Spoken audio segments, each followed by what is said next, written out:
What is going on, full-time family? We are live, and today I got to get to work today, so we'll probably be going for about 60 to 90 minutes, and then we'll be getting off here, maybe even shorter. We don't have a whole lot of stuff going on in the MMA world today. A lot of, MMA podcasts and stuff are done today where we're learning some more news, the MMA Hour, Ariel Hawani's MMA show, all of these shows that go out Monday, so sure we'll be getting some more news later on in the day. But for right now, just a few things to talk about, as well as we're going to recap UFC Buenos Aires, the main event that was Neil Magny versus Santiago Ponzinibbio. We'll go over that card briefly, talk about some of the current events in the MMA world, and then we'll be out of your hair and off to work. Other than that, we'll also look at the coming up card for this weekend, UFC Shanghai, Ngannou versus Blades. That card's going to be like 5:30 in the morning my time. Holy smokes. So that's going to be an early card for next Saturday going down in Beijing. We'll see if we can make it up for that fight companion. Who knows? Either way, let's get to talking about some MMA news, breaking down these fights that we just saw last weekend, upcoming fights. It's a great time to be an MMA fan. But before we do that, we're going to give the full-time family just a little bit more time to wake up and roll around. We didn't really do our normal 5-minute intro today on a little bit of a time crunch, so we will play a shorter song, and we'll see what's going on once we get back. Alright, what are we going to play? I feel like I've been playing that Cardi B shit a little too much. Although, it's probably a good song for the morning. Oh yeah, we don't need no hype shit right now, man. Let's just play this. We're good. UFC 231 coming up in 2 weeks. Valentina Shevchenko versus Joanna Jędrzejczyk going down in the co-main event. Y'all ain't ready. Let's go. Be careful, Valentina, they're saying you're pretty confident, but here in MMA, I ain't the one that you want a problem with, so stop it, bitch. Or Joanna gon' have to drop a bitch. I ain't about to lose and go out like my homegirl Ronda did. But speaking of losing, how about you and Amanda Nunes? She beat you twice, and for this fight, she's teaching I'm the student, never truant. Cause I really wanna beat you, I'ma do it when I do. Please don't go to the media with excuses. I know you beat me in Muay Thai, but this is different. This is more than throwing punches, knees and kicks and clinching. This is more like war. These motherfucking chicks is vicious, and anything goes. I don't fear any of these hoes, not even Rose, Tatiana, just Andrade, or Cyborg. If you're trying to frighten me, then you should try more. When we fight, we'll get it poppin' like July 4th. At UFC 231, you're gonna die, whore. It's the fight game that I adore. I gave up everything to fight these wars, to become the greatest fighter in the world. So I hope you get what you're paying for. Be careful with me. Do you know who you're fighting? About my legacy or about my striking? You might beat these other girls around the world, but they ain't nothing like me. Be careful with me. Yeah. It's not a threat, it's a warning. Be careful with me. Yeah, I'm writing some bad words and your name on a water bottle. Be careful with me. Be careful with me. Shout out to the full-time family. Be careful with me. Alright, I'm stopping it right there. For one, because that's my favorite version. For two, I'm ready to start the show. Let's get this off the screen and let's get into covering these fights going on to the full-time family that is here bright and early. Aaron Jones in the building. Arpit Singh, Pinhead, and M24. What is going on, everybody? Man, UFC Argentina, like most MMA cards, delivered. That's the thing about MMA, man, and I've stressed this point for a while now. The reason MMA is the best combat sport, bar none, not even close. Sorry kickboxing, sorry karate, sorry boxing, sorry judo, all that shit. Yeah, respect to all of them. The respectful martial arts. You do your thing, you get your medals, do what you need to do, get your belt, progress. But I'm telling you right now, ain't got shit on MMA. None of them. And I'm talking about entertainment aspect, which is what this is. Now, if you just want to talk about where can you get the most discipline and respect and, where can you bow and all of that, you know what I'm saying? We can talk about that another day, but that's not what we're talking about right now. We're talking about when we sit down on Saturday night as fans, whether we're with people or just by ourselves trying to relax, when we're watching the fights, is it going to be an entertaining fight card? And the answer for the UFC is yes. The answer is yes. It doesn't matter if you know who the fighters are. It doesn't matter if you know the story going into the fights. The UFC's matchmakers, I believe, do a great job of putting on exciting fights. Even when it's a fight that has the potential to be a snooze fest, like a Michel Prazeres versus Bartosz Fabinski, you fuck around and get some type of first round scramble and submission, and it turns it into an amazing fight, and it could have just been a grappling match. But, and then even if a fight would turn into be a boring fight, like let's say a Blades versus an Ngannou, not Blades versus Ngannou, I'm sorry, Lewis versus Ngannou. Let's say like Lewis versus Ngannou, Wonder Boy versus Woodley 2. Guess what? You usually still got a lot more fights on that card to judge the whole card on. Whether it was a fight of the night that happened previous to the boring fight, or the fact that you still got another fight coming up. Either way, you're going to get some entertainment value out of pretty much every single UFC card. The thing about boxing is, yeah, there's going to be some entertaining fights, maybe. Maybe one or two knockouts, maybe three knockouts, or just some good, young bucks going at it. A fight that's not some mismatch, where somebody's either building a record or fighting someone that shouldn't be in there with them. The best part about it is it's not the same thing all night. There can be literally two completely different fights. This fight could take place with mad scrambles on the ground, two people that are great at grappling, or even vice versa, somebody that's a striker, somebody that's a grappler, so they got to figure it out. That fight's going to play out completely different than two people that are just stand-up fighters. You know what I'm saying? Where you get to see like a Don Madge versus a Tay Edwards, or you see like a fucking just any of the Santiago Ponzinibbio versus Neil Magny, Tony Ferguson versus Anthony. Like, there's just so many different matchups on each card, being the fact that you're mixing all the martial arts. So that example was shown this weekend. I mean, the fight card was not the most stacked, didn't have the name value, didn't have the drama, but it had the fucking action. All the way from when we started watching in the early prelims on. I mean, early on we had Nadine Armani getting a W, Jesus Pinedo. Those were the very early prelims. Then we had Loreno Staropoli defeating Hector Aldana. Austin Arnett defeated Umberto Bandone. Alexandre Pantoja submitted Oka Sasaki in the first round. And Sasaki had 4 submission wins himself in the UFC. So nice submission for Alexandre Pantoja. Michel Prazeres versus Bartosz Fabinski. This was, if I could have wrote the chalk down as far as where you should probably take your break during this fight, it would 100%. I would have told you Michel Prazeres versus Bartosz Fabinski. Going in, this was my fight where I was like, okay, this might be a potential snooze fest. Maybe this fight, not the card, maybe this fight. And it turned out being one of the best fights of the fucking night. And that's why MMA is so epic, right? So, Michel Prazeres got the first round finish. He defeated Bartosz Fabinski. I believe it was that armbar. Am I mistaken? First round submission, yes. First round submission from Michel Prazeres. So epic prelims as far as the results were concerned. A lot of those completely unexpected for me personally. I know Umberto Bandone was a dangerous guy. I was looking forward to his fight. He lost a decision.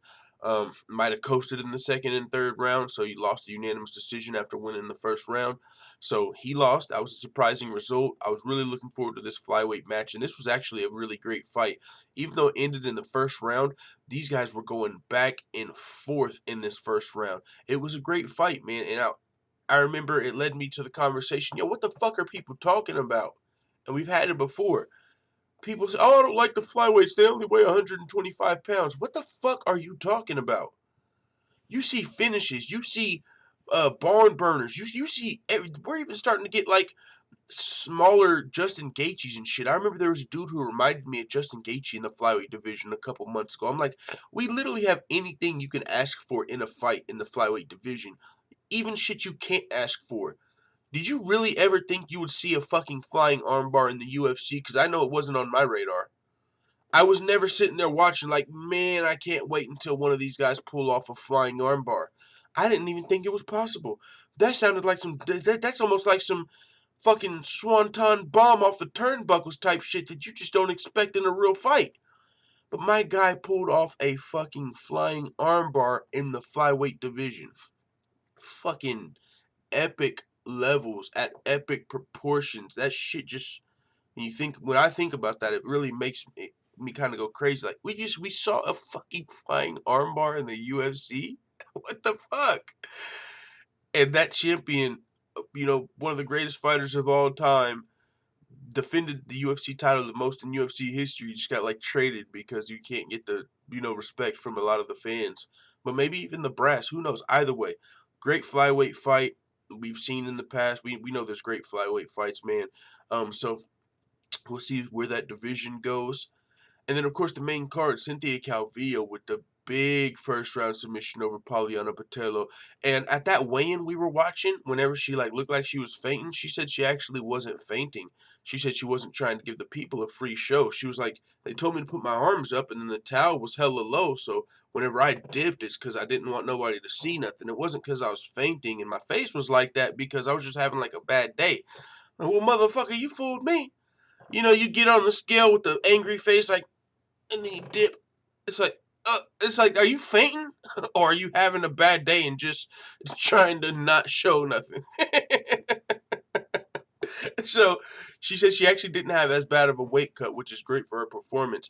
Because I thought she was supposed to win this fight. This fight for me was a lot like Mike Perry versus Donald Cerrone. A lot of people were counting out the veteran, and I don't know if it's because people think they're done for, or I really don't know what it's been with these recent fights. I haven't really thought about it enough. But I do know that, like Donald Cerrone, people were counting Cynthia Calvillo out. And I know where I was coming from, when I did my research and broke down these fights, I'm like, I really don't see it. The only way both of these people lose are a knockout. Like, Poliana Botelho had a knockout chance. Mike Perry had a knockout chance. That's really it. When you're talking about who's faced the tougher competition, but higher strength of schedule, more experience, more well-rounded, you're talking about Donald Cerrone or Cynthia Calvillo in these fights. And so the fact that they actually came in, I believe, as underdogs was a little surprising to me because they're just way more well-rounded. Now, Cynthia Calvillo, I will admit, once I saw what looked like a bad weight cut, I was a little less confident. Like, oh, shit, I picked Cynthia, but with this weight cut, anything can happen, especially knowing that Poliana Botelho has a very dangerous body kick. Very dangerous. She's finished multiple girls with that. Now, not at the level of Cynthia Calvillo, but she has finished multiple girls with that body kick, and you could imagine getting kicked in the liver if you had a bad weight cut, probably going to affect you even that much more. So was a little worried for Calvillo after the weight cut, but after the fight, she said really the weight cut wasn't even that big of an issue. So good on Cynthia Calvillo to come in here and get that W. Caught the body kick actually, and took Poliana Botelho down. Was able to actually get the first round submission. Leon Dubson said, on my bike, so gonna have to just listen for now. Salute to Leon Dubson. What's going on, brother? Fat Ninja Flip in here. What's going on? Yes, sir. Bubba G in here. But so yeah, Cynthia Calvillo, big win. Marlon Vera versus Guido Canetti. Marlon Vera got the second round submission. A lot of submissions in a row there. 2 submissions to end the prelims, 2 submissions to open the main card. And Marlon Chito Vera got vengeance for his teammate. It's his tough teammate. He beat Guido Canetti in his hometown after Guido beat Marlon's teammate in his hometown, and now Marlon wants to go to his hometown. It's pretty fucking epic, that little story going on there. There was a history going into the fight, and then after Marlon Vera beat Guido Canetti in his hometown, he was like, now I want to go to my hometown, UFC, let's go to Ecuador. So these dudes, you know what I'm saying, like whooping each other's asses in their hometowns. It's pretty epic. Pretty funny what's going down. And then we had Ian Heinisch versus Cesar Ferreira. I was definitely looking forward to Ian Heinisch's debut after that. I was telling you guys, if you're watching the Fight Companion even before, do not sleep on this Ian Heinisch guy, man.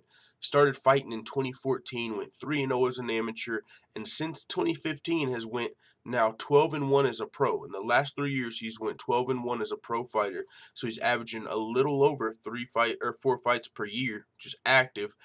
And he's 12-1 and now just won his first fight in the UFC over a guy with some UFC fights.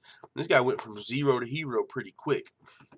2013, he wasn't even a fighter. He was probably wrestling and shit because he's definitely got some solid wrestling skills. Definitely had some skills, but as far as being a fighter, turned pro in 2018, or turned pro in 2015, amateur 2014, and just had a very impressive career. Seems to be pretty well-rounded, great wrestling skills, and was able to use them to win a unanimous decision over Cesar Ferreira. This guy's a guy that he don't got no quit in him. He was there until the end of the fight, always looking for the finish. Wasn't even when he was possibly up 2 rounds. Wasn't didn't never stop looking for the finish. Still trying to impress in his debut. So I thought it was an impressive debut, although he didn't get the finish. I mean, he took the fight on super short notice against a UFC veteran. And so I'm looking forward to seeing Ian Heinish's next couple of fights. Now, when I look at Ian Heinisch, I don't see somebody like when I look at fucking what's the kid coming up that knocked out Olivier Albin Mercier? He beat him, and before that he knocked out Alex Hernandez. When I look at Alex Hernandez, I'm like, yo, this motherfucker came out of nowhere, but he might be a champion soon. I'm looking at this dude like, yo, this motherfucker came out of nowhere, real talented. I'm not looking at him as like the next type champion type shit, but he's definitely got some fight in him for this middleweight division. So I'm looking forward to see what Ian Heinisch does in the UFC. And then, oh, I just looked at Johnny Walker and I almost got the chills. Holy shit. Johnny Walker, what he did to Khalil Roundtree Jr. in that first round, that KO TKO. Yo, Johnny Walker, he reminded me a little bit of Israel Adesanya with the confidence and that what he was about to do. But this motherfucker is lethal. Like, I forgot about Johnny Walker for a second, and now I'm sitting here having flashbacks. Like, this was probably the thing that stands out the most to me on the card. Johnny Walker, boy, came in here against Khalil Roundtree Jr. He was the #1 ranked Brazilian light heavyweight prospect, coming off of Dana White's Tuesday Night Contender Series, Brazil, I believe. Khalil Roundtree Jr. coming in here off of knocking out Gokhan Saki. Holy shit! You guys, if you missed this Johnny Walker fight, I'm telling you, go watch it. Go watch it. I mean, I'm almost at a loss for words. How fucking brutal the KO was. He was just on it, man. He was never like on his back foot. He always knew what was going on. It felt like, you remember Israel Adesanya's last fight, most recently against Derek Brunson, where like even after he was like pissed off and Brunson lost the position or whatever, and Adesanya was like, yo, motherfucker, you're going down. And he was just in there confident, and then he got the finish.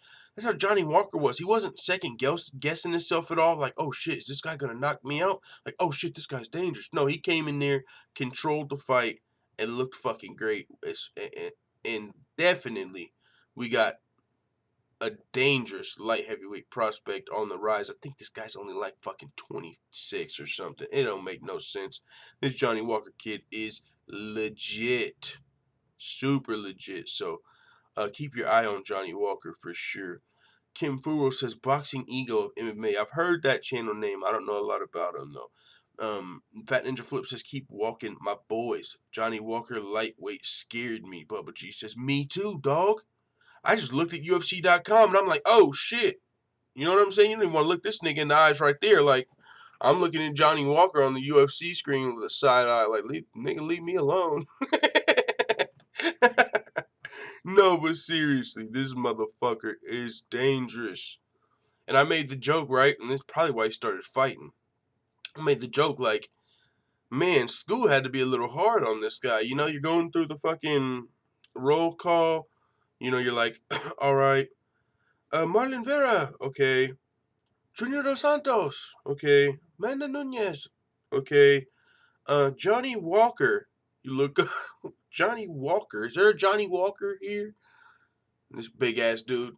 Like, no, I'm looking for the white guy named Johnny Walker. No, that's me. If you don't sit your big ass down, you know, he probably got in a few fights. Hey, Johnny Walker. He probably beat some ass back in the day. I mean, it would make sense because he's definitely beating some ass nowadays. That tie clinch was filthy, says Redhead Rayburn. Oh, yeah. Dangerous shit in that fight, man. You got to make sure you go watch that fight. Keep your eye on Johnny Walker if you haven't got that from now. So few mods in this chat, says Bada Jr. Oh, shit. Here we go. Yo, I'm about to just start ignoring all of that shit. Honestly, I was going back and like that fucking DC dude commented like 20 times after the video, like, listen, bro, they don't like me. I'm getting to the point to where I feel like that motherfucker's Stewie. I'm ready to just get him out of here, honestly. Like, cause then even in the comments, like my boy fucking Giving Sure Name commented and was like, yo, listen, I'm a big DC fan. You gotta just quit this shit. He was like, well, that's how all DC haters started off saying he's trying to be impossible. So honestly, I'm ready to start banning that motherfucker. But yeah. Why isn't Man Bun Kelly not responding? He's avoiding that like BJJ Scout avoiding upload UFC 229 post-fight study. I don't know anything about that, but MGK, he said he's not responding. He was like, no, already. Like, he said it in the interview. I seen a little clip. Somebody was like, why he's not responding? And he was like, nah, come on, Man Bun. Like, he thought Eminem's diss wasn't enough. Get the fuck out of here. But no, I'll tell you this. MGK, for not responding, passed up on a huge opportunity. Fuck that. He wins. This is almost, like, I'm telling you, the word on the street. Now, there's some people like me and you who are clearly probably more Eminem fans that don't agree. But there's some people out here on these streets that still feel like Eminem got washed. You know, and the fact is, and I have to explain it to all these people, yeah, but it was so easy for MGK, and I don't mean easy, but what I'm saying is, whenever MGK says something like Haley or Kim or Lose Yourself, any of those, we all get that. We all know Haley. We know who she is. We all know who Kim is. We all know about Eminem's songs, Lose Yourself, My Mom's Spaghetti. We all know that. So if you can make one fucking song and mention Kim and mention Haley and mention My Mom's Spaghetti and My Name Is or any of this shit that we all know Eminem for, your shit's gonna be hitting because everyone's gonna hear that and go, oh shit, he said Kim. Oh shit, he said Haley. Oh, get it? My dad's going crazy. Get it? You can't do that to MGK because nobody fucking knows his songs or his family. It's a lot harder for Eminem to really come back and do what he needs to do on a mass level, even though if you really broke down what Eminem did, he shredded MGK. But on a casual level, these people are like, Eminem still got bodied. And it's hard out here, you know what I'm saying? Defending sometimes the wards of, oh, what happened to your boy? Bro, did you not hear the reply? She says, anyone even a fan of MGK, let alone that battle, has no damn clue about pin game. The guy ain't great. Oh, I might not have no damn clue about pin game. That could be facts. I came up listening to fucking Eminem, D12, crazy shit like that. You know, like, I wasn't on the Big L's, and my boy Butter Jr. put me on a Black Thought. Like, when we came up, I was listening to, like, Eminem and shit like that. That was my thoughts of pin game. Like, Eminem is cold. I'm not gonna lie. Whenever MGK came out with that first diss, I was like, no, he just didn't do that to my dog. Why did he just have to do that to the GOAT? M cannot go out like this. Like, I thought it was heat. But it's because it hit so close to home. It wasn't because the lyrics were like, oh, chippity choppity lippity loppity rockety. It's because he was just hitting so close to home. Like, oh shit. This nigga shit, you're getting close to 50. Put down the pen. He said, leave the beef into 50. You're pushing 50. Like, oh my God. Then he put everything that you know with my dad's going crazy. Your fucking beard is weird. MGK did his thing. Lyrically, can he fuck with Eminem? Probably not. But that fucking song was, I'm not going to take away from that. He almost did enough there. You know, they say you shouldn't fucking, like, if you're going to come from the king for the king, you best not miss. He barely missed. Like, that was close to a kill shot right there. Not gonna lie. Like, being completely unbiased, I'm an Eminem fan. Came up reading the fucking lyric books, writing it down, trying to remember the lyrics. Like, I was probably way too big on Eminem growing up. Now that I think about it as an adult, like, what the fuck was I really? But I'm Eminem. I don't know about Stan. You know, I wasn't going to the concerts and shit probably because it cost money. But either way, I was a huge fan. Like, probably one of the brokest stands you could be. So I still had to take my hat off and say, okay, MGK, you just came with some shit. I was like, I hope M responds because right now it ain't looking good. And he thankfully did. King Danny says MGK pulling the fan base off Eminem's name, and that's why he should have kept going with this shit. I completely agree. This is the biggest clout move for MGK in the century. You know how many people didn't know who the fuck he was? But check this out. So why stop? Eminem just gave you what you needed. Now, maybe you just don't want to keep going. It makes no sense, bro. You got Eminem in a back and forth battle with you? Really? And a lot of people still believe MGK held his own. Like, if you're just Eminem would have to keep dropping songs with MGK's. Like, what are you going to do? Engage in this battle until you retire? MGK could mention Eminem's name in every mixtape from here on out and just reignite this shit. Eminem, the goat came at me. Fucking, now I'm slaying goats. Something. Like, I'm the goat killer. What the fuck ever he wants to say. It can be nonsense. It can be us Eminem fans don't have to believe it. It can sound like dog shit. But it would be a great move if you're MGK to keep up an Eminem beef. Like, I'm not talking about physical beef, personal, let's meet up and fucking scrap, fucking whatever the fuck. I'm talking about lyrically, professionally. Yeah, let's keep this going. Because every time I respond, Eminem fans are mad, or the Eminem haters are happy, and now they're going to buy my album. Like, super smart if you stay in a beef with Eminem, but it is what it is.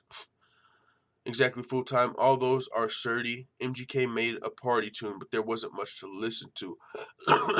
Kind of reminds me of like Drake's Back to Back. You know what I'm saying? Like when he was beefing with Meek. As far as, doesn't remind me of the song in any way, but just the fact that it was a party tune, like a damn club anthem. Like you play that shit in the club and everyone's like, "Oh shit," you know. So yeah, but that's what will stick. That's what will stick, especially with the casual fans. Weezin336 says, imagine being grown men thinking it's cool to make diss tracks. I mean, I don't think they think it's cool some of the times. I think it's just, you know, art. I would say a lot of the times it might be art. I don't know. Maybe I'm just on the creative side of that. But whenever like a Jay-Z or Nas, you know, they were grown when they got into their beef. Like, I don't know. To me, getting in a rap beef, it's not like that's something childish. Like, you know what I'm saying? That's not like something you do as a kid. Like, oh, we're a kid, so now let's fucking talk about each other's whatever on a rap track. Like, you know, you usually do that. Rappers are normally adults, you know what I'm saying? So I kind of hear what you're saying, but what I'm trying to get across is I feel like it's the same thing as an argument, essentially. Like, if you're debating somebody online, maybe, or just being competitive with somebody, I think a rap beef is a constructive way to do that. You know, a lot more constructive than some other ways you can handle some things. And especially when in the entertainment, I don't know, you know, I might be looking at it a completely different way than you, but I think it's super entertaining. And if that's your job to be entertaining, you're doing great at that. Bada Jr. says full time thinking MGK's diss was almost a kill shot. You don't have to agree, but that's word on the streets, brother. I know you're definitely more of a Eminem fan and even a hardcore hip hop head than me because you put me on Black Thought, so you probably don't respect the newer generation near as much. And I don't got shit to do. I don't know shit about MGK. I knew that song. I'm a wild boy. I'm a wild boy because I used to play that shit at parties all the time. I don't know shit about MGK. I'm just kind of keeping it unbiased. I feel like, and honestly, I feel like you've downplayed MGK's diss the whole time. Like, was he lyric? Was it the lyrical miracle chopping that Eminem could have done, like some Tech Nine fucking West Coast chopper shit, where you spitting fucking 182 beats per minute, fucking words per minute? Eminem, Eminem Kim. No, he wasn't doing that. But that motherfucker had the stingers in there. He had the stingers. Ugh. He had the shit that you do when you're trying to get under somebody's skin. When you're trying to get under somebody's skin, you don't just fucking. You say the shit that hurts them, and it don't matter what you're doing. It don't fucking matter. It could be before you're about to get in a real fight. You see in the UFC, people with the mental warfare. You say some shit like Conor McGregor talking shit before some of his fights, getting into his opponent's head. You gonna talk some shit. What do you do, though, when you're really trying to fuck with them? You say the shit that stings. That's what MGK did. Everything. And on a world level. We all know about Eminem. We all know about Kim. We all know about Eminem's age. We all know about all that shit. That was almost a kill shot. That shit had people saying, yo, Eminem, you gotta come back from this one or you're done. Literally, if Eminem would have not came back from that diss, I think it's a kill shot. You can't just let that shit go. So that makes it a win-win for MGK, I feel like, because it's like, either you don't respond to me and people say I won, or you respond to me and I get attention. Win-win for MGK. So, bro, that first song, before you knew about the actual kill shot, when all you knew about was MGK's diss, what's it called? Fucking warning. I don't even know what it's called now. Let's talk about it. I can't think of the name of it. Whatever the fuck MGK's song was, when that was the only one that was out, bro, that I was replaying that like, no, he did not just do my guy like this. He did not just do my guy like this. No. You know, unless you know that Eminem's gonna respond, you're in a bad spot as an Eminem fan. I know I was in a bad spot. I've been an Eminem fan forever. And whenever I heard MGK doing Eminem like that on the beat, I never thought I would see the day. Like, I was talking to my brother and my friends, like, a little confused, like, bro, this is what Eminem does to people. I never thought the day would come where somebody's doing this to Eminem. That's where I was. And then, of course, Killshot came and it gave me something to grasp onto. Like, oh, I told you Eminem had it, motherfucker. Don't ever count Eminem out. You thought he was over? But that's the point. People thought it was over. People thought MGK just ruined Eminem. Now, there's a couple of people that I would imagine, and I might just be speaking here, are stans. Only the people that either like know Eminem personally, refuse to ever give up any signs of doubt, or always had hope. Only those people were really like, no, fuck that. Eminem's coming back. Eminem's coming back. I honestly, as a big Eminem fan, I didn't know. I was like, yo, is Eminem going to come back to this shit? Because he needs to. This ain't cool. And then somebody would play that shit again. I'm like, damn, MGK went off with this one. I'm not going to sit here and lie, bro. Like, I'm not no just MGK hater. I don't have too much skin in the game. I was a lot growing up. I was a lot bigger Eminem fan, and I still put respect on his name for everything he did and shit like that. But I'm definitely not no MGK fan, and I'll tell you that MGK shit was heat. Like RIZIN 336 just said, MGK sounded good until Eminem responded. Exactly. And even after Eminem responded, that shit still sounds okay, even though it's a lot harder to. Like, I was looking on YouTube trying to get the instrumental. Bro, you know on YouTube it recommends shit for you? Probably happens on my videos. You probably type in fucking full time and MMA still don't pop up. But either way, I went to look up MGK's song. That shit didn't even pop up on the YouTube, bro.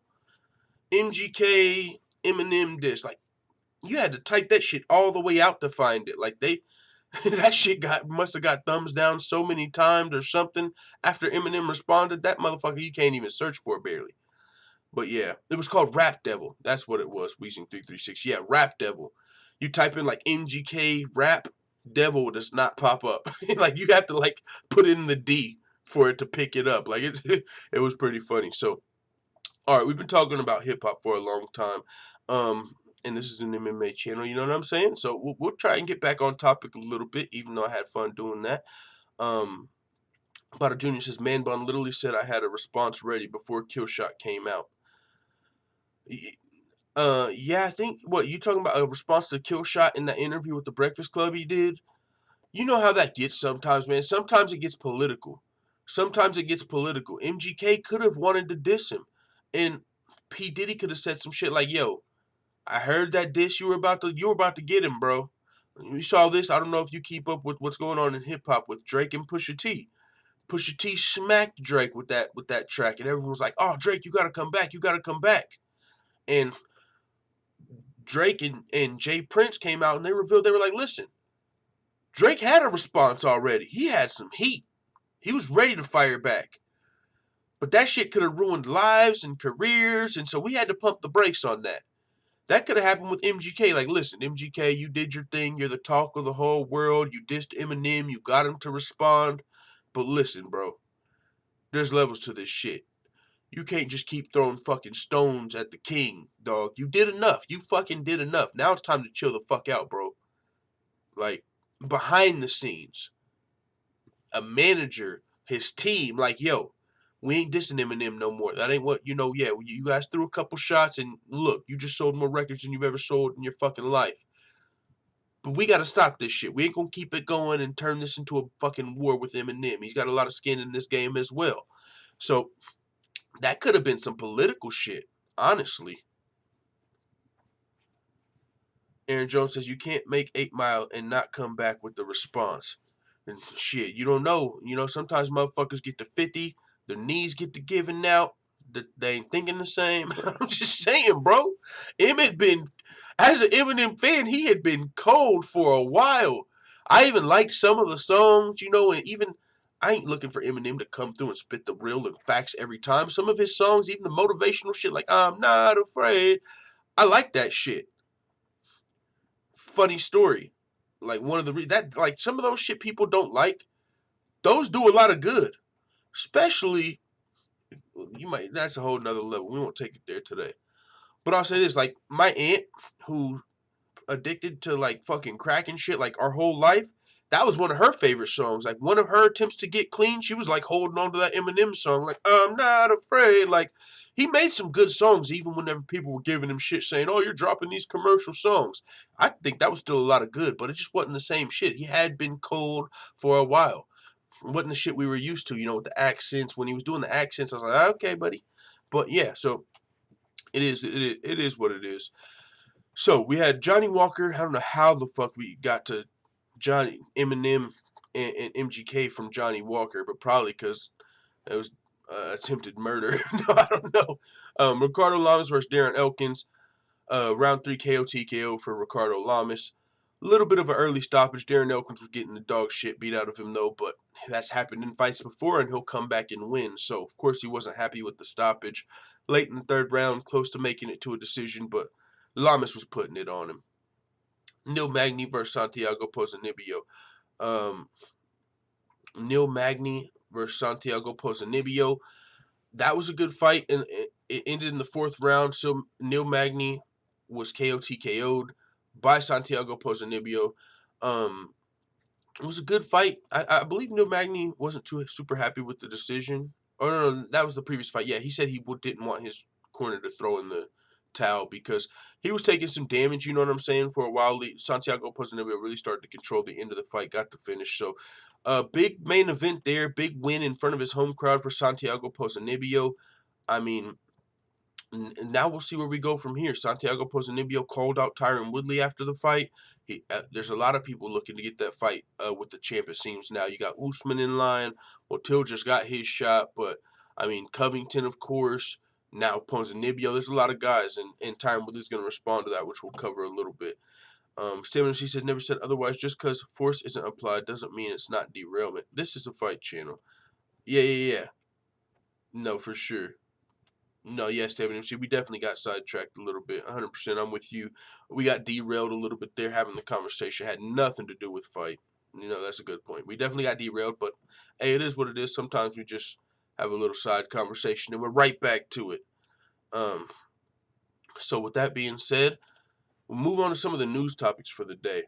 I mean, we just had that actually just extended the show about an extra 20 minutes because it was only going to be a pretty short show, maybe about 60 minutes to 90 minutes. And so there's a little bit of free conversation that people probably weren't even asking for. Some people probably like, what the fuck is this hip hop Eminem talk shit? But the good news is at least it was Eminem, so people probably at least know who the fuck we're talking about. Excuse me, guys. A little bit of allergies kicking in over here. Oh, good. All right, so Dana White shooting down Conor McGregor versus Donald Cerrone reports. Now, Donald Cerrone, after his win over Mike Perry, took to Twitter and said, I'm just waiting on you. And he posted a picture with Conor McGregor. And what it seemed like is maybe the UFC had offered Cerrone a fight with McGregor. Now, one thing about that is, of course, I think we're still waiting a couple days to hear what happens with Conor McGregor's Nevada State Athletic Commission hearing. So I don't even think he can get booked in a fight right now. But Donald Cerrone did take to social media, and let's see if they got the picture on here. Nope, not in this article, but he just posted a picture side by side of him and McGregor, and he was like, I know a guy just waiting on you. So led us to believe that there could be a potential fight in the works of McGregor versus Cerrone, and honestly, that'd be a fan fight right there. A fun, fan-friendly fight. I mean, these guys are more stand-up fighters, strikers, people that everybody loves, I feel like. I mean, love them or hate them. Pretty much everyone loves Cowboy. I mean, there's not too many people that had Cowboy coming out looking like an asshole in the whole Jackson Wink split. Maybe if you own a gym, you know what I'm saying, or you own a school, or you like have your own somewhere where you train people, maybe you see where they're coming from a little more. Like, listen, this is what happens. You get some fucking guy that thinks he's a star that's in your gym, and he comes and takes some of your training partners away and goes and does his own thing. And yeah, he's been around for a while, but he's actually hurting the gym. So, but then everyone's giving you shit because they feel like you kicked out their favorite fighter, and they feel like Donald Cerrone's in the right. And really, both sides are right. A lot of the shit that Winklejohn said does sound like some shit that could be bad for a gym. We know about the BMF ranch. We know about that. That wasn't nothing new. Now, doesn't it sound completely plausible that Donald Cerrone might stroll into Jackson Wink for maybe 30 minutes to an hour or so, say what's up to Greg Jackson, and maybe pull a couple fighters. Hey, you guys want to go fucking ride the ATVs today? All right, let's go. We'll get some training done at the ranch. You know, like, no, it's cool. You can leave. You can leave the gym. We'll do some training at the ranch. Motherfuckers go back to the BMF ranch, get on the ATVs, fuck around, forget to train. I don't know. I'm just saying. You can see it from the coach's perspective. If you got somebody that's more of a star coming in, taking your fighters and your training partners to a different gym, you guys are going on a losing streak. You got money to pay. This dude's not even paying you. I see where Winklejohn's coming from a little bit, but if you're Donald Cerrone, you see where that side comes from as well. But either way, he got the big win over Mike Perry, submitted him in the first round, broke his arm, and now looking for a huge potential showdown with Conor McGregor. What weight class would it be? Could be 155, could be 170. They've both fought at both weight classes. And the best case scenario, when I saw this fight, I'm like, fuck it. If we're just while we're at it, let's make it for the inaugural 165-pound title, right? Like, both of these guys are guys that you could see fighting at that division. Cerrone more than McGregor, but either way, these guys could bring in the 165-pound division. And so that would be interesting as well. But after the Cowboy posted that on social media, looks like Dana White shot it down a little bit. He said, obviously that's the fight Cowboy wants, but that's not true. He says, the answer is no. He's going to have to come here and get his ass whooping. We did that last time. He's talking about Floyd Mayweather here, coming over to the UFC. You got to come here this time. Every time you want to box, you want to fight, you want to make $150 million, come over here, get your ass whooped. Okay, so limited thoughts from Dana White on the whole Cerrone McGregor thing, which is interesting. Donald Cerrone's not a guy I look at as someone that'll go to social media and just make some shit up, but anybody could do it, right? You know, like, just waiting on one guy. Like, that almost sounds like you have a contract, right? Like, we're just waiting on you. Like, wait, what? We're just waiting on you. To what? Agree to a fight that there's no contract for? You want him to say yes on social media and then there's still no fight contract? So it almost led me to feel like maybe there was a contract offered, but I just thought about it like, wait, kind of still got a hearing, so we'll see. Dana White shooting it down though, saying no McGregor versus Cerrone. That would be a fucking epic fight. As far as Conor McGregor, do I see it happening? Only reason I can see it happening is because I think Cowboy's probably a fighter that Conor respects, and he's looks to those fights a little more if he respects the opponent. But other than that, Conor's looking for huge paydays, trying to get back to the title, and so other than a respect factor, I don't really see McGregor taking this fight too much because he's got a lot to lose. Of course, he's got to get back on the winning track, but of course, it's a winnable fight. But I'm just saying, it's not a win-win, and that's usually what people at the top try to do. So let's move on to the next topic. That was supposed to come up a little later. So Dana White shooting down McGregor versus Cerrone. Dana White wanting Daniel Cormier to put off retirement plans for a trilogy fight with Jon Jones. Dana White wants a lot. No, but this is something I've been speculating, and a lot of us fans have. Like, okay, well, we will test Daniel Cormier's retirement theory, because Daniel Cormier has talked about for a while now. 40 years old is the cutoff. Told my family, I told everybody, 40 years old, I'm done. I've been the center of the attention as far as athletics in our family for a long enough. Now my son's wrestling, my sons are doing sports. It's time to focus on them. So at 40 years, I am done. That's what it's been. But we got some big fights we still need to see from DC, at least two. And with that time frame, just doesn't quite work out. DC has let everybody know he wants to fight Brock Lesnar and Jon Jones as the last two fights of his career. Well, with his retirement date, you're only going to be able to really fight one of those guys, and it seems to be Brock Lesnar. Brock Lesnar's not eligible to come back till January, so let's say you fight him early February, because that's like as soon as possible. Late January, early February. Well, you're supposed to be retiring in like March. So what are you going to do? Fight Brock Lesnar in early February and fight Jon Jones early March, like 1 month? Other than that, you're going to have to fight Brock Lesnar and then fight past your birthday. So he'll have to put off his retirement plans just for a few months so he could get that trilogy fight with Jon Jones. And we know DC's open to doing that. And of course, you know, the UFC wants him to. You could imagine, like, well, what if DC, like, beats Brock Lesnar, heavyweight, light heavyweight, double champ, smoked Lesnar, and then just walks away? Fuck that. You got to fight one last time, right? At least one. We got to capitalize on that. You can't just get to this point and stay here and then walk away. Come on, let's do something and parlay that into a bigger fight. You know what I'm saying? So it'll be up to DC, of course, but of course Dana White would like to see DC stay around. He says, I don't know if Cormier's last fight will be next year. We don't know that either yet. I think Cormier's got a couple left in him.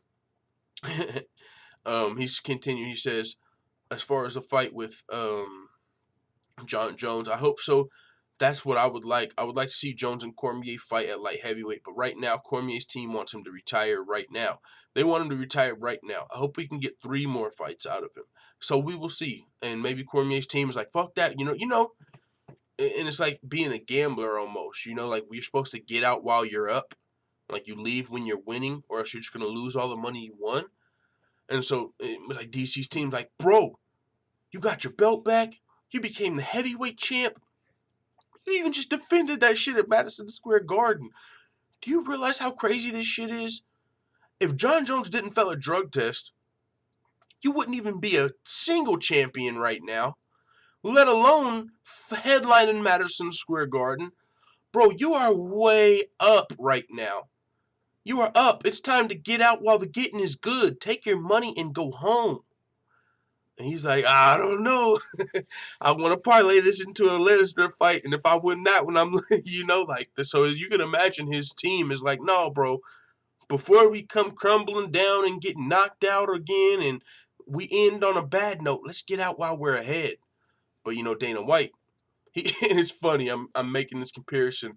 It's almost like Dana White's the casino or like the fucking bookie. I don't know. I've never had a bookie, so I really don't know how that really works super like that. But like whoever it would be, whoever Dana White's playing, the casino, the bookie, you get it. The person taking the bets. He's like, no, DC. Yeah, you're up, but you want to win some more. Come on, I think you got 3 bets left. You got 3 bets left in you.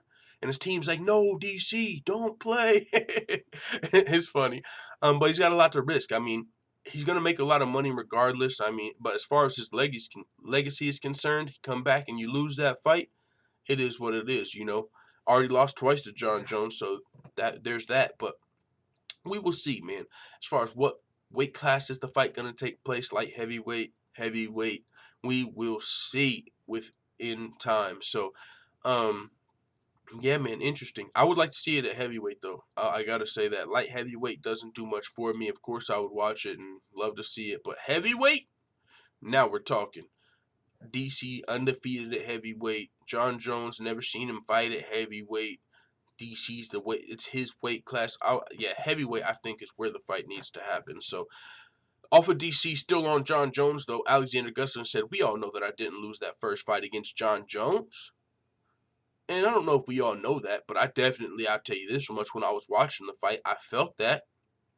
I was watching that fight. Of course, it was before Jon Jones, a lot of his transgressions and the drug test failures. And so, you're still like a Jon Jones stan. Like, this motherfucker's the GOAT. Let's go, Jon Jones. Let's get it. Let's get it. You just let's go, Jon Jones, the motherfucking GOAT. Ain't nobody fucking with Jon Jones. Back in those days. Well, boy, did Gustafsson fuck with Jon Jones. Whoo, that was a close fight. And I was still younger, man, back in the day. And I'm not that old now, but I'll say I was still younger. And when I was younger, clearly, especially growing up poor, you feel like a lot of shit is racist and shit. So I was like, man, when it was a close decision, I was like, these fucking racist ass judges are about to rob Jon Jones. That's just, I'm just being honest with you guys. That's how I felt back in high school. Fucking, when was this fight? 8 years ago? 6 years ago? That's how I felt. I was like, man, they're about to rob Jon Jones' black ass. You already know they're about to rob him. They're going to give it to the white dude. That was just an inner dialogue I had. You guys might not have. Don't care. I'm just being honest with you. That's what I thought. And then when Jon Jones got his hand raised, I must have, let's fucking go! I was excited because I picked him to win, but I'm not going to lie, I was definitely clenching my butt cheeks whenever that decision was being read. I thought Jon Jones might have actually lost his first fight. So I do like what Gustafsson has to say because I kind of agree with him. I won't guarantee you that Jon Jones lost, but it was definitely a close one. Definitely a close one. I get you full time, says CFR Sports. Yeah, man, that's how I was feeling back then. Like, hey, I thought it was over for Jon, and he got his hand raised. Epic fight, though. Says Jon Jones talking about the fight. Said the last time I fought Alexander Gustafsson, a lot of people, I remember the media saying, he's a lot like Jon Jones. He's tall, he's lanky, he's everything like that. He said, I was hot. I was on a roll. I just figured maybe he's a lot like me, but he's not me. So I didn't train as hard as I should have. I was winning so many fights and being a wild dude, and I was still winning, and it caught up to me. It definitely caught up to me. Gustafsson said, that's excuses. All I hear is excuses. That's all I hear. Nothing else. I beat you once. I can beat you again. And he said, if my excuse was that I didn't train hard enough, then what's your excuse for losing? Jon Jones replied when Gustafsson said that was excuses. And so these guys had a little bit of a back and forth at the press conference. Clearly, rivals. Definitely not the rivalry that was Jon Jones versus Daniel Cormier, but still a rivalry we got resurfacing here between Jon Jones and Gustafsson. And I was one of those people because, like I said, I was a casual fan back in the day. I was like, oh, shit, it's like a white Jon Jones, right? He's tall, he's lanky, he's white. He this guy's got some potential. I was such a fucking retard when I was graduating high school. I still probably am, but I don't know. It's just crazy how I used to think. But so, yeah, man. Interesting. Looking forward to this fight. Main event of UFC 232. Bada Jr. says Tyron, everything is racist Woodley. Yo, I was full everything is racist Fountain like growing up. But I think a lot of people get like that. Anybody that grows up fucking poor, I feel like that's how you essentially get. Like, you start feeling like that. Like, that's how I did. I fucked around and got lucky and found podcast a few years back. And it started really oh shit, man. Shaking, you know what I'm saying? Like hearing how other people thought outside of my little fucking poverty bubble. Like, oh, there's a fucking world out here. Like, everybody's not just content in a shithole. So, yeah, man, that really started changing me up a little bit. But, yeah, so interesting. We will see. 232, it goes down. Cyborg versus Nunes. Gustafsson versus Jones. Two hell of a fight. We got 4 or 5 more things to talk about. I got to start wrapping this up. We got some work to get to today. Floyd Mayweather versus Tenshin Nasukawa back on for RIZIN 14. Rule set revealed. So it's back on. After the fucking fight was announced, the press conference, Floyd pulled out, it seemed, backed out. Like, whoa. They said it was a fight. It's supposed to be an exhibition match. And now maybe they came back and listen, no, Floyd, it is an exhibition match. Motherfucker, you knew you didn't understand Chinese before you came over here. What the fuck were you at the press conference trying to translate shit for? Yeah, we said fight. That doesn't mean exhibition match in China. Come on, dude. So now it's back on. Looks like they appeased Floyd. Maybe he was like, whoa. Did I just hear kicks? Like, no, motherfucker, you heard dong chick? You didn't hear kick. This motherfucker heard dong ching like kick. And he's, whoa, did I just hear kick? No, motherfucker, we're speaking our language. If you don't just stand there and look awkward. But yeah, so it's back on Mayweather, and he seemed optimistic about it in his interview with TMZ. He was like, "Listen, we still might do it. It'll be the highest paid exhibition match ever, but we still might do it." And so now it looks like it's back on, and the rule set's been revealed. It says we don't want people to think it's some half-hearted playing around. Sakakibara, Sakakibara. I almost thought that said Sakuraba. You know, Sakuraba is, of course, Sakakibara said Mayweather will stand before Tenshin on December 31st. It's up to Tenshin whether he can create a miracle. Oh, shit! Oh, he's got to create the miracle. I like when they put it like that. It's up to Tenshin whether he can create a miracle. That's fucking epic. I don't even know if that was part of the promotion. But it should be. We will tell you Floyd will be here in the ring. We ain't gonna make no crazy promises. We ain't gonna say he's gonna beat Floyd. We ain't gonna say he's gonna knock Floyd out in the first round. We're gonna see if he can create a miracle. I don't know why that hit. I like that. Interesting. So yeah, it's back on. Let's see. Previous RIZIN events have seen them not selling tickets for 400 LV seating in Super Arena. They opened up those seats with the high demand for Tenshin Horiguchi. Oh, what is Tenshin Horiguchi going down, or did that already happen? That's interesting. As of right now, this is the only fight known for the big end-of-the-year card. With the return star of atomweight Rina Kubota, the opponent remains unknown. Okay, so guys, I'm a little lost when I just read that because doesn't it say Tenshin versus Horiguchi? Was this a previous November 5th, 2018? So yeah, is it Tenshin versus Horiguchi or Tenshin versus Mayweather? I mean, I would actually like to see Tenshin versus Horiguchi, but he's supposed to be fighting Mayweather, right? Like, are you gonna fight Horiguchi and then do a you're gonna fight Horiguchi and then do a exhibition right after? Who knows? We'll see. Couple more things to talk about though before we get out of here. Let's see. Tyron Woodley responded to Santiago Ponzinibbio's call out, take a number, man. You know everybody seems to want smoke with Tyron Woodley, and that's because really they want the belt, but it's a tough task. Now, Father Time beats everybody. That's probably what it's going to take to beat Tyron Woodley because there's no style you look at. There's really nobody you look at like, oh, he's got Tyron Woodley's number. You just wait until he gets his hands on Woodley, right? You don't look at Woodley and say, oh, he's got a strong weakness to wrestling. Like, we've seen him just now. Like, let's go through it. He beat the Brawler and Robbie Lawler. He beat the Karate Master twice in Wonder Boy. One of them was a draw. Shut the fuck up. He beat him twice. He beat Wonder Boy twice, the Karate Master. He beat the Jiu-Jitsu Master, Damian Maya. He just beat the fucking huge, oversized Muay Thai gorilla, Darren Till. So, Muay Thai, Karate, Jiu-Jitsu, Muay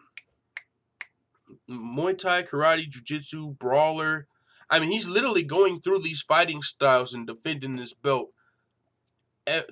Clearly it's not effortlessly. Clearly, that's not what I'm saying. But like, it's epic how it's a different style, right? It's not like, oh, he's fighting another striker. Oh, guess what? He's getting matched up against another striker. Oh, look, he's a wrestler. How weird. He's getting matched up against another striker. Must be fucking nice, right? He's going against different styles. You know, it's not like he's a striker and it's like, oh shit, he's going against another striker. Like, see, that's crazy. I'm already shadow banned and I don't even. Y'all would be surprised, you know, because it's such an unpopular opinion. I don't even keep it all the way real when I'm talking about McGregor and Khabib. Like, when I'm talking about McGregor and Khabib, I ain't keeping it all the way real because both of them had a little bit of favorable matchmaking that doesn't go to everybody. And that's just facts. I don't give a fuck, man. I've been pulling back a little bit, honestly, with this MMA shit, YouTube shit a little bit anyway. But it is what it is, man. I'm just going to keep it real. Fucking, there's a little bit of favorable matchmaking that goes around, and even with some of the biggest stars. And that's why I'm pointing out this Woodley shit. Because, you know, Khabib, the matchups, you know what I'm saying? First of all, you go to the undefeated record. Not the craziest names, right? I mean, when you talk about how do people get padded records, if it's by beating people that's not really on their level or don't have a name, okay, I would hear an argument if somebody said Khabib's record was a little padded. I hear you. You're probably right. But now let's talk about once we get to the UFC. In the UFC, there's not the toughest matchups in the world he got thrown at, right? Now, there was tough guys like Gleison Tibau earlier on. That was a tough fight, and he got the win there. RDA, the one guy you really go to is RDA. But honestly, if you look at Khabib Nurmagomedov's record, and you can't take off RDA clearly, but he wasn't a champion at the time. But if you just blank out that RDA right there, and you look at who he's fought in the UFC, I mean, it's a majority of strikers, right? Favorable matchups. Kevin Lee's been calling him out. That's a tough matchup. We haven't saw that yet. He's on his heels, though. And now, the same way I'm doing that with Khabib, you could do it with McGregor. Earlier in his career, he also kind of got the favorable matchups. You know, he didn't get thrown at Frankie Edgar and Chad Mendes on full camp early in his career, because Conor McGregor might have never became Conor McGregor. Literally. If he had to fight, we literally saw, perfect example, what Frankie Edgar did to Yair Rodriguez. That's what happens when you take a prospect and you put him against a guy like Frankie Edgar too early. Boom. Close the deal with that one. That's what happens when you take like a fucking McGregor and you throw him at or a Yair. Yes, I'm putting them in the same sentence. Is Yair McGregor? No, clearly not yet. But I'm talking about a prospect with a lot of potential, and that's what McGregor was at one point. So you got to take your prospects that you actually give a shit about and give them some favorable matchmaking, and it's up to them in the meantime to work on their skills, to become a better wrestler, to become better jiu-jitsu, a better grappler. You get your cardio better. That's when it's up to you. We can only give you 4 or 5 matchups until people start saying, okay, you're giving him another fucking striker. What's going on here? Is this MMA or kickboxing with these dudes? Come on. You know, but that's how you got to build guys up if they got potential. Now, there's a lot of people, when you don't got that on your side, you don't fuck around and end up with a record like a Diaz brother, tough-ass matchups, even like a Jorge Masvidal. And that's why I say about fighters, it really helps to have a great team behind you. Because if the UFC's not going to look out for you, if they don't see that prospect in you, that star potential in you, then you're going to need a team to get you in and out these right fights. Because, yeah, I get it. You're an amazing fighter and not taking anything away from a guy. But if you're not ready to fight a fucking dominant wrestler, a guy that came over to MMA from D1 or D2 wrestling, and you're a flashy striker or somebody with, a lot of potential, even my boy, Sean O'Malley. And I say my boy, clearly I've never met him or nothing like that, but somebody I've interviewed and I'm a huge fan of. Even him. I look at him and I'm like, I get worried. Like, man, he's got a lot of potential. I hope he don't get thrown at a fucking Chad Mendes or a Frankie Edgar in 2 fights. You know what I'm saying? But when you're on the radar, it's kind of hard to avoid that tough matchmaking because people are like, okay, when people don't know who you are, then it's easy for you to just get fights and pad your record up and get better and get easy fights, and no one really cares because no one knows who you are. But when you're on the big stage, that's hard. When you're a Kayla Harrison or a Sean O'Malley or a Mackenzie Dern, any of these people that have potential but they're, not a champion yet, well, you got all these eyes on you already. So you got all these haters and doubters that are like, no, we need to see you fight somebody that's 15-0. I know you're only 2-0, but guess what? Everybody likes you, so we want to see if you're a champion yet. Like, yeah, no shit. No shit, Kayla Harrison's not going to fucking be the GOAT in her second pro fight. Cool, yeah, no shit. But was your GOAT the GOAT in their second pro fight? You say that with anybody, with Kayla Harrison. They're like, in her first fight, it's so funny because they don't do it no more because they can't. But the Harrison haters used to say, oh, look, she fought Brittany Oken. She's 3-4. Kayla Harrison, as soon as she fights somebody with a winning record, she's done for. That's what they said. Seriously. Oh, look who she beat in her first fight. It was Brittany Okens, 3-4. Oh, they had to hate when she busted the number 1 head buster's head. She didn't bust her head because there was no elbows. But they had to hate it. You know why? Because Josette's record was 8-2. Now you can't say the same thing you were saying, and you got to change up your whole hater-ass argument. Oh, she beat a girl, and then now what they move to? Oh, Josette's not good on the ground. What the fuck do you want Kayla Harrison to do? Be the GOAT in her second pro fight? Now let's go look at Conor McGregor. Let's go look at Khabib. Let's go look at Chris Cyborg. Let's go look at Jon Jones. Please, all of them. Any of your GOATs. Let's go look at GSP. Let's look at them all and see who they fought in their second pro fight. Because I bet you it wasn't an 8-2 fighter. A lot of fighters are in their 8th pro fight still fighting people that are like 3-4. Who Kayla Harrison fought in her first fight. She fought a girl with 7 pro fights. Some people fight a fellow rookie. I got no fights. You got no fights. This is both of our first pro fight. One person wins. One person loses. They could have gave Kayla Harrison somebody that was 0-0. But no, they gave her Brittany Elkins, who's 3-4. And people still love to hate on it. Oh, she's only 3-4, so now it's Josette. She's 8-2. What do you say? Oh yeah, Josette's not a black belt. What the fuck? But she was 8-2. She had 10 pro fights, right? And before that, oh, she's gonna be like Ronda Rousey, no head movement. What did they say when she came in against Josette moving her head? Ignored it, discounted it. So it is what it is. Full time talking about Harrison against a Stamina MC. I'm just saying that's one of those ones I'm right about. You know, the only people that when I'm right about something, I'll speak on it. And I'll do it eloquently and passionately because I really believe it. If I was just trolling like Skip Bayless or something with that topic, and Skip Bayless believes half the shit he says, but you know what I'm saying? Like, there's a difference. Like, if I was just doing it to be debate or some shit, but I hear you. But yeah, man. but that's facts, though. Honestly, I don't even know how I got on that Kayla Harrison tangent. I know we were talking about GOATs, and yeah, but either way, you get the point, man. We'll move on now.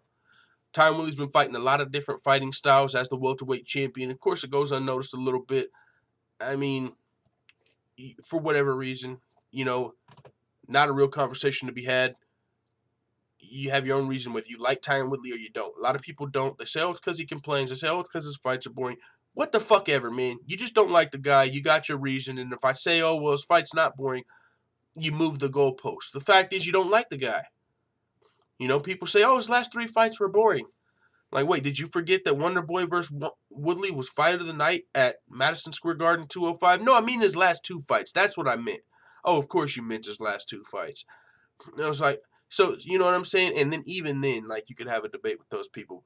I'm actually a fan of Woodley. Do I like when he race baits? No, I don't like when anybody race baits. But do I like when he spits real shit? That's a difference. If I felt like Woodley was just race baiting every time, that'd be one thing. A lot of the times he's just spitting what's on his mind and shit that you grow up learning. Like I talked about earlier in the show, when I came up, I thought a lot of shit was racist. And it's because really, if you look at it, it feels that way. Now, could you point out a technicality and say, well, no, look, technically it's not race. Okay, I get it.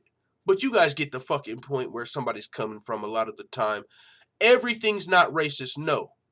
But some shit is. You know what I'm saying? And even if race isn't every factor, it might play a small part into it.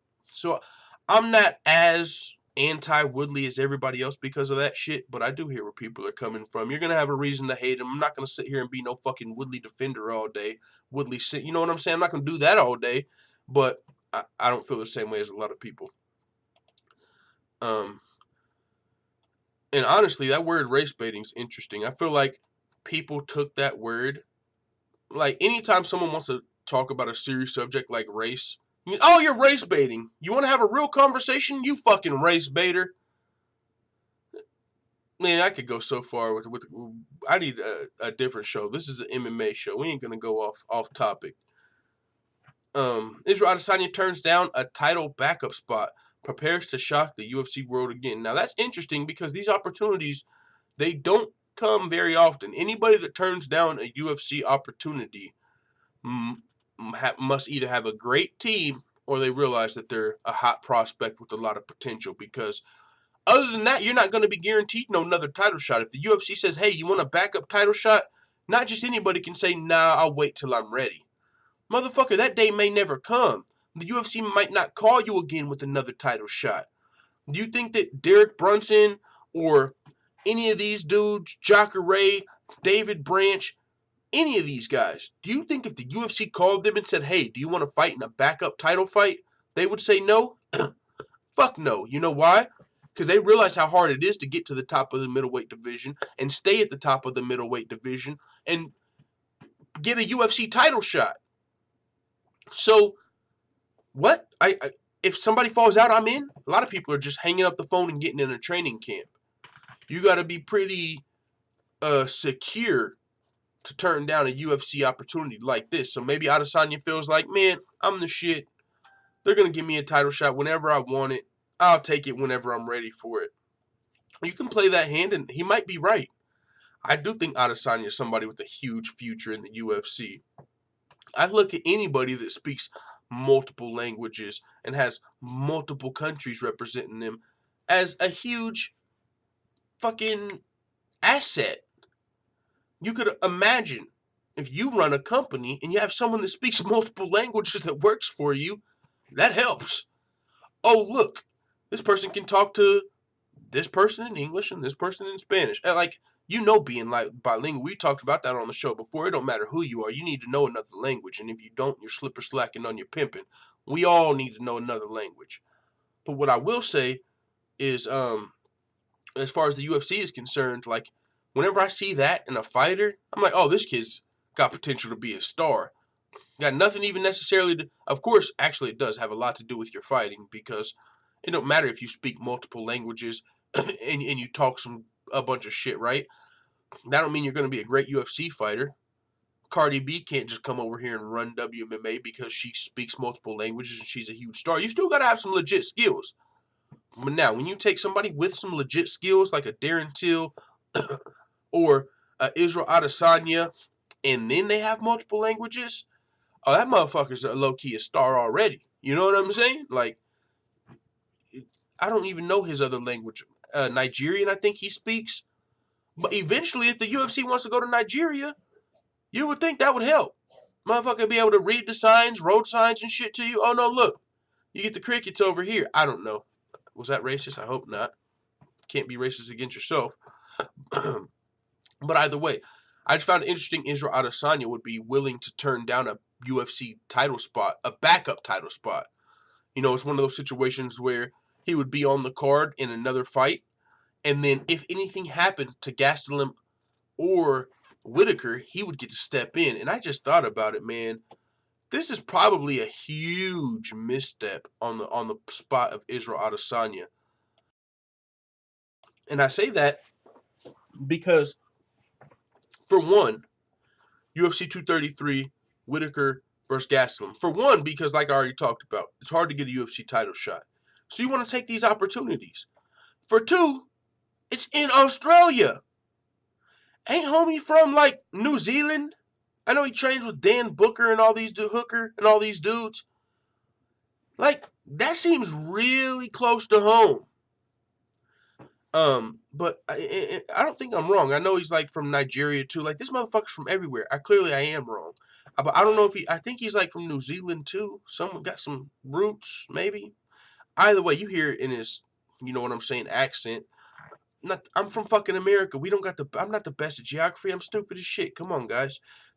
Forgive me. But either way, wherever he's from, I'm pretty sure it's New Zealand or somewhere around there close. And if that's the case, you would think you would really want to be there just in case someone gets injured. Boom. What if Whitaker pulls out? Now you got Adesanya versus Gastelum, main event of UFC 233 in Australia. And you're like, you would be main eventing in Australia, main eventing a pay-per-view for a title shot if you take this fight and something happens. If Gastelum gets injured, Whitaker versus Adesanya, headline, UFC 233. Huge opportunity. But Adesanya said, you know what, I'm looking to, I am going to stay ready, but he's looking for, I think, a bigger spot or a better fight. Who knows? He says, I'm going to stay ready. Europe will always be there as far as taking a backup spot. He says he mentioned it, but I said, no, I'm not about that. So Adesanya, I don't believe what he's saying when he says I'm not about that. He's not really about taking the fight on short notice, I believe. He says the pair discussed the option of Adesanya being the backup for February's middleweight fight between Whitaker and Gastelum, which would have seen him step in if either fighter had to withdraw from the bout. But Adesanya turned it down, and he said, I'm not about that. So, there are some fighters that don't like taking short notice fights. They would rather have a full training camp to prepare for their opponent. And it's actually a really smart thing to do. It's not something you want to see as a fan or a company like, oh, you'll only fight when you got fucking 6 months time to prepare or 3 months time to prepare. Like, you want to see the people that are willing to fight anyone, anywhere, anytime. What, you need a short notice opponent? Like, those are the people that are really fucking hungry. Those are the people that need the opportunity. Those aren't the people that are content or can really rest on the fact that, they're already going to be a big star. Like, whenever you're really trying to become the champion and get it out the mud, you have to take these opportunities. This can only come from somebody that's got a team and he's already got a good foundation and he's already good. He's not desperate like some of these fighters might be in the past, or some of them have been, like the Masvidals, the Diaz brothers, like these fighters that take short notice fights on 1 day notice to save a card, UFC debut. Those are the motherfuckers that were hungry, that were fucking desperate and needed the opportunities. The fighters that would not say no to a title shot, those are the people we're talking about that are. But is that the smartest thing to do? No, but sometimes you don't got time to be smart. You got to take the opportunities when they get there. And with that being said, you could fuck around and lose your spot, but it's a spot you might have never got. I mean, we saw with Woodley, right? What did he say leading up to the Darren Till fight? He said, man, if Darren Till misses weight by 3 pounds or something, I'm not fighting Usman. I'll fight Darren Till. Now, if Darren Till gets injured, it's another story, but I'm not going to switch up my opponent just because this guy missed weight. I'm training for a 6'3" Muay Thai striker, and you're talking about on 24, 48 hours notice switching to this 6 foot, you know what I'm saying, wrestling stud fucking Kamaru Usman. Completely different style matchup, completely different fighters, and you want me to just switch? Like, no, I'm the champion. I got to prepare for my opponent. I'm trying to beat this guy. So we'll see though. But yeah, interesting decision from Adesanya to turn this down, because this is not an opportunity that a lot of fighters would be able to turn down or would turn down. So it is what it is. Moving on. Mike Perry says Jon Jones told him the secret to MMA: coke and steroids. I'm just kidding. What is the secret? Let's see. My kickboxing looked a lot better, right? He said. You see how with him just running from me, there may not have been a lot that happened, but I would enter the clinch cleanly without getting hit. I usually get hit a lot. And yeah, that's one thing that is going on. And secret or not from Jon Jones, it ain't no fucking secret juice like on Space Jam and Michael Jordan and shit. Like, oh, I got the secret juice. No, dog. It's training with the legit fight team and putting in the work. If you were just training in the fucking parking lot with your best friends that you grew up with, and all you motherfuckers are street fighters, you're not preparing to be a professional fighter. You got to go to a professional fight team, a professional fight camp, and train every aspect. You got to train jiu-jitsu. You got to train wrestling. You got to train kickboxing. You got to train all of that shit. Cardio. You can't just go punch a heavy bag and then, hit really hard and quit when you get tired, go home and call it a day because you can knock some motherfuckers out. No. What Mike Perry's doing is he's now with Jackson Wink, and of course his kickboxing is going to get better. He's probably going to score a couple of takedowns in his next couple fights. Might see some submission attempts from Mike Perry. He's going to get better and better and better. Just the fact that he's with a real fight team. And maybe it has something to do with the secret from Jon Jones as well. He says, you need position on the ground. Jon Jones told me the secret to MMA is ground and pound. There were some times where I had positions on Cowboy that I should have been able to pop up and explode a little bit and then drop down shots on him. I wasn't very comfortable on top of him. I mean, I went for a key lock and he just rolled right from under me. There's no better way to put my weight down. Or he said, there's a better way to put my weight down. I needed to sit back. I got to working my hips back more so it becomes more of muscle memory. He had been in the gi for this camp. He had been grappling and had been attacking people's arms. And I had not been submitting people in practice. I was trying to do ground and pound and hit people, but he knew how to stop me from ground and pounding in good positions, and his jiu-jitsu was just smoother. Yeah, definitely something to, being the more experienced and well-rounded fighter out there. You got to be able to fight everywhere, not just on your feet, if you're going to be successful in MMA. And I think Mike Perry will continue to evolve, and he'll get a lot better. He's only 26, 27 years old, so he's still on the rise. Salute to Mike Perry. Now, we talked about this a little earlier in the show, so we can skip past it a little bit. But unfortunate situation. Rachael Ostovich suffered a broken orbital bone in a Hawaii attack. According to DMZ, it seems to be some sort of domestic dispute. Unfortunate. We don't know the stories. I'm not ready to, just really give my thoughts on this, except for saying, yeah, if you're a dude that hits females, you're dog shit. Of course, if it's for the wrong reasons, but at the same time, I've seen way too many crazy situations, and for me to just immediately say, "Oh, you're the victim," like, very well could be. And homie, probably it's a very real possibility that this dude's a piece of shit, and it's a very real possibility that she probably didn't deserve this. Very real, probably didn't. But the thing is, man, some of these hoes is crazy. Boy, they will fucking pull the knives out. They will throw broken glasses right above you. They will fucking literally come for your neck. Some of the times you ain't even just, sometimes you gotta fucking literally just get the fuck out of there. But hey, another topic for another day. That's extreme situations. That goes both ways. There's also a lot of dudes that are just weak motherfuckers. Ain't fighting dudes, ain't fighting nobody else, ain't putting their hands on nobody else but a chick because they're weak like that. Pieces of shit, poor excuses of men, for sure. But a lot of the times it's way more complicated than that. A lot of the time. So, unfortunate situation. Talked about it a little earlier in the show if you're interested. Now, next fight card coming up, we'll talk about a little more throughout the week. Blades versus Ngannou 2. This fight card is going to be at 5:30 a.m. my time. So 6:30 a.m. Eastern. And that's the main card. I'll probably wake up at like 7 in the morning, and Blades versus Ngannou will like just be starting. So the fight companion for that card might happen in the morning for like the main event, co-main event, but I really don't see myself setting an alarm for like 4:30 a.m. to catch the prelims of UFC Shanghai. Maybe not for the prelims.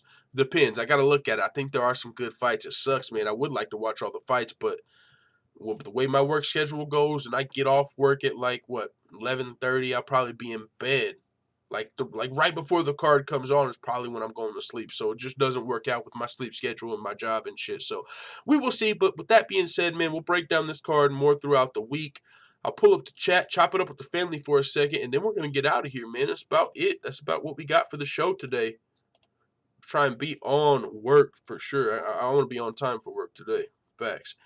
He's Nigerian and lives in New Zealand, says CFR Sports. Okay, so he's not.